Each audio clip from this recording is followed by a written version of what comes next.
This government document holds the chilling truth about my sister's disappearance. I got a response to my FOI request. I finally know what happened to my sister. She went missing 20 years ago. I was 8. I've never been able to get that night out of my mind and have devoted all my free time to trying to get answers.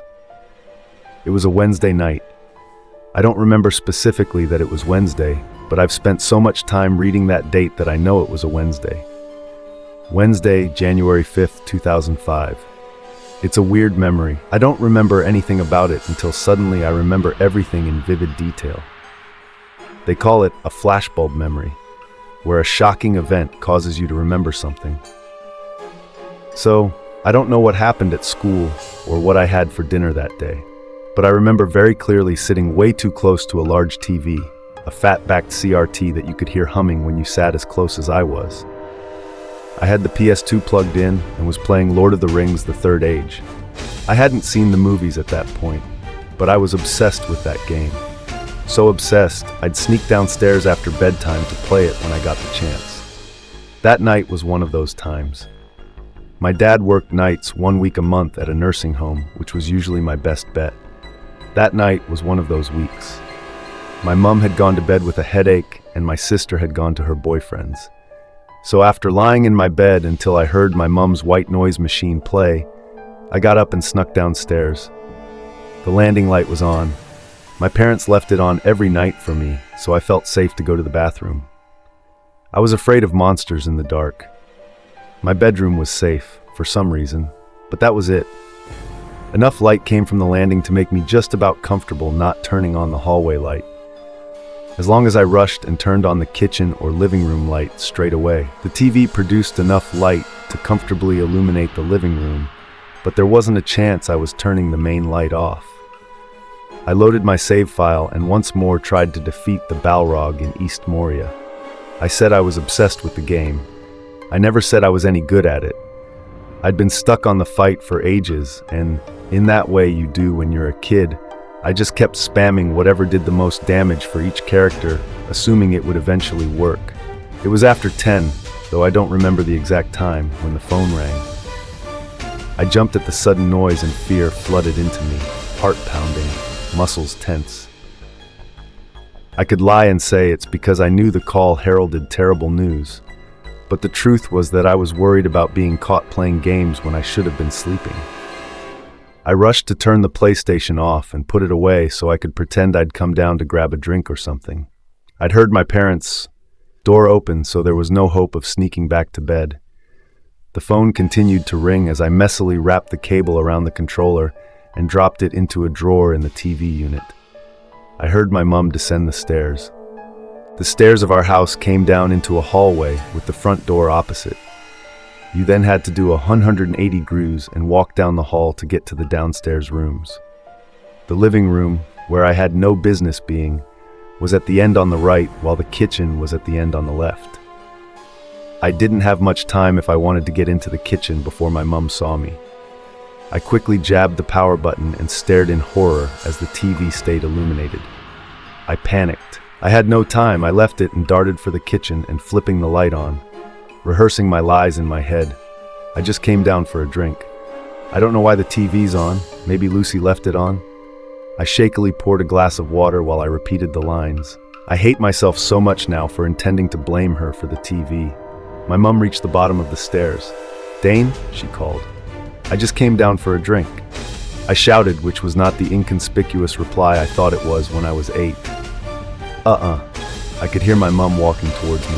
The phone had stopped ringing at some point, but I'd been too caught up in my cover-up. Who was on the phone? "Oh, dunno. I just came down for a drink," I said again. I hadn't prepared for further questions. "So why is the living room light on?" My heart dropped into my stomach. I'd forgotten about the light. My mind raced, but I'd only come up with the 2 lies, wanting a drink and blaming Lucy. I was about to launch this second defense when the phone began to ring again. Something about it felt urgent. I don't know if that's just because of how I was feeling then, or I'm misremembering now because of everything that came after. My mom held my eyes for a moment, considering, before walking into the living room to answer the phone. I walked in after her, amazed to find the TV off. This wasn't some paranormal event, just a quirk of those big CRTs I wasn't really familiar with. They could take a while to shut down. I couldn't hear what was said on the other end of the phone, but my mom told me later the gist. "Hello, Henson residence." My mom always answered the phone that way. I guess she was old-fashioned. "Pete, slow down. What's happening?" Pete was a friend of my dad's. They'd both worked nights, my dad at the nursing home, and Pete as an EMT. They'd met in the overlap of their jobs and become snooker buddies. "It's Lucy. She's, well, I don't know what. Hurt." Pete apparently sounded rushed, panicked. He'd been an EMT for longer than I'd been alive, and his work didn't rattle him anymore. Later, I'd asked my mom if she thought it was because he knew Lucy, but she wasn't sure. "Pete, I need you to calm down and tell me what's happening right now." I still think about those words, the steely tone in which my mom said them, the insanity that she had to calm someone else down about her daughter's condition. "She's hurt, but she's alive, Angie. She's alive. Okay? We're getting her to the hospital now." My sister never made it to the hospital. I remember putting shoes and a winter coat on over my pajamas and my mom doing the same. Speed was more important than being presentable. Mom made sure I was fastened in the back of her Vauxhall Cavalier, and we shot off. She was always a careful driver, never one to exceed the limit or do anything stupid, except that night. I had scrunched my eyes shut in fear by the time we finally pulled to a stop. Come on, she kept saying. She had to help me undo my belt. Normally I would have been able to do it myself, but the way she was acting made me so nervous I just couldn't. Mom pulled me along with her as she darted into A&E, her foot tapping impatiently as she waited for her turn at the desk. "Lucy Henson." She blurted it out at the receptionist like it would mean something. She just looked back at my mom blankly. "Okay, Mrs. Henson, and what's wrong?" "My daughter's hurt. She was brought here by paramedics." "What's your daughter's name?" "Lucy Henson." My mom just about yelled. "Okay, try to breathe. Let me look for you." She began tapping at her computer. She frowned. "When was she brought in?" "I'm not sure. In the last half an hour? One of the EMTs she was with is Peter Coleman." The woman typed more as my mom spoke, and the frown only deepened. She asked us to take a seat before disappearing into the back. We sat down in a couple of empty chairs near an old man holding a slightly bloody handkerchief to his left temple. He smiled at me, and his face crinkled in a way I found oddly reassuring in spite of the blood. We waited there for over an hour. In that time, the old man was called in to see a doctor, and his spot was taken by a twitchy guy in old ratty clothes that did not make me feel reassured.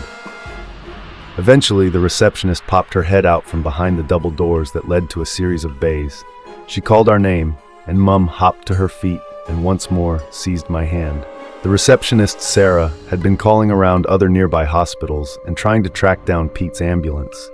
Pete had responded to a call a little before 10 p.m. about an injured woman in Dronfield Town Center.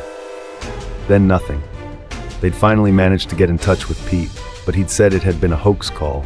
There had been no signs of anyone in the town center. That's when Mum really started to panic. She called Pete to ask what was going on, but he swore blind that he'd never called her.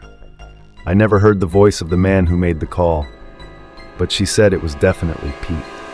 The rest of the night was spent ringing people trying to find Lucy. Mum rang her first, but the call wouldn't connect. Then she tried Lucy's boyfriend Eric, but he said they'd had a fight and she'd stormed out hours ago. She should have been home while I was still playing Lord of the Rings. I remember just sitting in the front of the Cavalier, windows fogged from the cold, shaking slightly as Mum made one call after another, growing increasingly distraught. She called the police and reported her missing. She called Lucy's friends. She called Pete again, voice thick with desperation, asking if this was some poorly thought out prank him and Lucy were playing. Then she called my dad. That was the worst. He picked up and Mum just burst into deep sobs that left her gasping for enough breath to keep sobbing.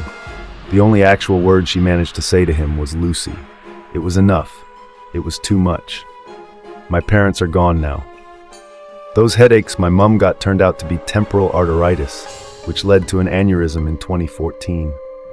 My dad soldiered on, I think mainly for my benefit, but I could see the life had gone. He went during the pandemic. I'm not even a little ashamed to say I broke lockdown restrictions to stay by his side until the end. They both died never knowing what happened to Lucy. I wasn't sure I could face that. It was a pit in my stomach that had stopped me from being able to really trust anyone or anything except my parents. And now they were dead. There wasn't really a whole lot I could do to get answers. I'd hound the police to make sure they were still looking into her disappearance. I hired a private investigator who cost too much money to provide me with too little information. I had her declared dead last year, 19 years after she went missing. My parents always held hope she might be alive. I didn't. I'd hoped she'd died. I'm not being callous. Lucy was great. She was 10 years older than me, and I always thought she was the coolest. The only reason I'd made it to the Balrog was because she'd beaten the Watcher in the water for me. Again, I wasn't good at the game. She was sweet and kind and rarely angry. She would never ever have run away from home. So, if she was alive and hadn't come back, then it was against her will. The thought that she had died filled me with pain every day. The thought she was still alive, that she was being held somewhere, of what hell she might have been living in. Well, that was a thought I worked desperately to shove down. So yeah, I'd hoped she died that night. With her death certificate in hand and being her next of kin, I started submitting official requests for any information held on my sister under the Freedom of Information Act 2000. It got me a lot of nothing. Until a few days ago. That's when I received a bundle of documents from something called the Parliamentary Recruiting Committee. I'd never heard of them. I certainly hadn't submitted an FOI directly to them.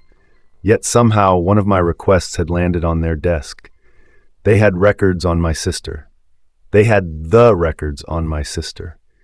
Now I have all the answers I wanted, and I have no clue what it means.